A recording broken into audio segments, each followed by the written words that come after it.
Repetitions are allowed with the requisite observations. Be it disqualified for life.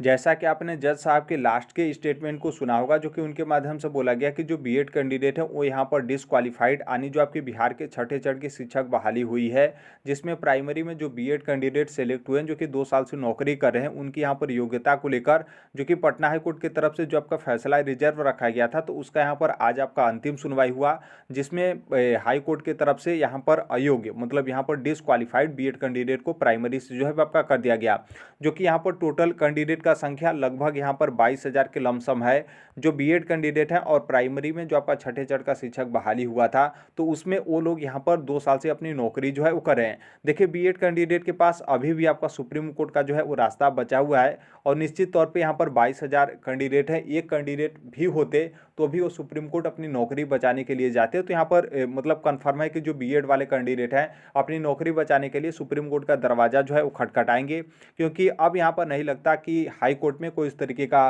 अभी भी जो है आपका सुनवाई को लेकर या फिर कोई उस तरीके का रास्ता जो है आपका बचा है। आपके पास जो अंतिम रास्ता है वो यहाँ पर आपका सुप्रीम कोर्ट का है कि सुप्रीम कोर्ट के पास जाइए और अपना जिस भी तरीके से आपको रिक्वेस्ट करना हो वो आप रिक्वेस्ट करिए। फिर उसके बाद आपके जो निर्णय आते हैं कि आपको यहाँ पर उसी तरीके से जिस तरीके से गवर्नमेंट टीचर हैं बने रहते हैं, या फिर आपको यहाँ पर सुप्रीम कोर्ट की तरफ से बाहर जो है आपका किया जाता है, तो सुप्रीम कोर्ट में जाने के बाद ही यहाँ पर आपका क्लियर होगा कि क्या होगा। और देखिए, ये जो आपका मामला था जो छठे चरण में बीएड कैंडिडेट को लेकर, तो ये भी आपका फाइनल उस टाइम पे जो आपकी वैकेंसी थी तो फाइनल आपका क्लियर जो है आपका नहीं किया गया था कि बीएड वाले नौकरी पा जाते हैं या फिर नौकरी में शामिल होते हैं तो आप लोग की नौकरी उसी तरीके से बनी रहेगी, कोई उस तरीके का दिक्कत जो है आपका नहीं होगा। उस टाइम पे भी आपका कोर्ट केस का मामला था, कई अन्य स्टेट के भी आपके मामले थे, कुछ आपके मामले सुप्रीम कोर्ट में भी थे, तो इसलिए वहाँ पर क्या है कि अंतरिम आदेश देते हुए आप लोगों को मतलब वैकेंसी में शामिल करते हुए आप लोगों को नियुक्ति वगैरह करते हुए आप लोग आज तक जो है वो अपना सेवा या फिर आप लोग नौकरी जो है वो करें।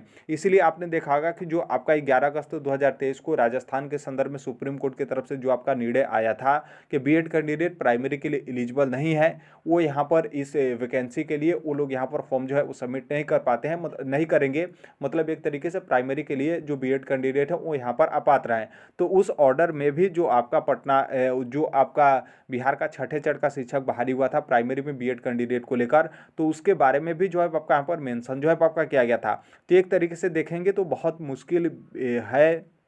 यहाँ पर जो बीएड कैंडिडेट हैं उनको यहाँ पर सुप्रीम कोर्ट में भी यहाँ पर किसी भी तरीके से रास्ता जो है वो मिले, या फिर आप लोगों को रियायत या फिर छूट जो है आपका मिले, ताकि आप लोगों का नौकरी यहाँ पर बचा जो है वो रह जाए। बाकी नॉर्मल सी बात है, आप लोग तो सुप्रीम कोर्ट में जाएंगे ही, और सुप्रीम कोर्ट में जाने के बाद यहाँ पर क्लियर होगा कि जो बीएड कैंडिडेट है वो यहाँ पर मतलब उनको लेकर क्या होता है, क्या सुप्रीम कोर्ट आपकी नौकरी को बचा देता है या फिर सुप्रीम कोर्ट भी आप लोगों की नौकरी से नहीं मतलब नौकरी को नहीं बचा पाता है, और आप लोग 2 साल नौकरी करने के बाद फिर वापस जो है आप लोगों को यहाँ पर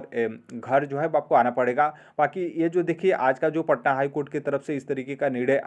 आया है, तो हो सकता है कि देर शाम तक जो आपके ऑर्डर कॉपी हैं वो यहाँ पर आपके उपलब्ध हो जाए, और पूरा कोशिश है कि आज शाम तक आपके ऑर्डर कॉपी मिल जाएंगे, या फिर आज नहीं तो कल जो है आपके ऑर्डर कॉपी मिल जाएंगे। तो उससे थोड़ा सा और जो है आपका अच्छे तरीके से क्लियर हो जाएगा कि उस ऑर्डर कॉपी में और किस चीज़ के बारे में या फिर किस पॉइंट के बारे में मेंशन किया गया है कि बीएड कैंडिडेट जो आपका छठे चरण का प्राइमरी में जो लोग सेलेक्ट हुए हैं तो उससे आप लोग यहाँ पर डिसक्वालीफाइड हैं, क्योंकि नॉर्मल से बात है वीडियो में तो बस यही बोला गया कि बीएड कैंडिडेट डिसक्वालीफाइड। बाकी डिटेल आपका जो ऑर्डर कॉपी है उसके बाद ही पता चलेगा। तो जैसे आपका ऑर्डर कॉपी उपलब्ध होता है कुछ ना कुछ उसके बारे में भी जो है वो डिस्कस करेंगे। बाकी बहुत सारे प्लेटफॉर्म है जहाँ से आप लोग खुद ऑलरेडी जो है वो जान जाते हैं कि क्या आपका कोर्ट अपडेट है या फिर किस तरीके से आपके कोर्ट की तरफ से, वो जरूर कर लीजिएगा। जो कोई भी अपडेट आए आपको समय रहते पता जो है वो चल जाए। बाकी मिलते हैं अगले नेक्स्ट वीडियो में, तब तक के लिए थैंक यू।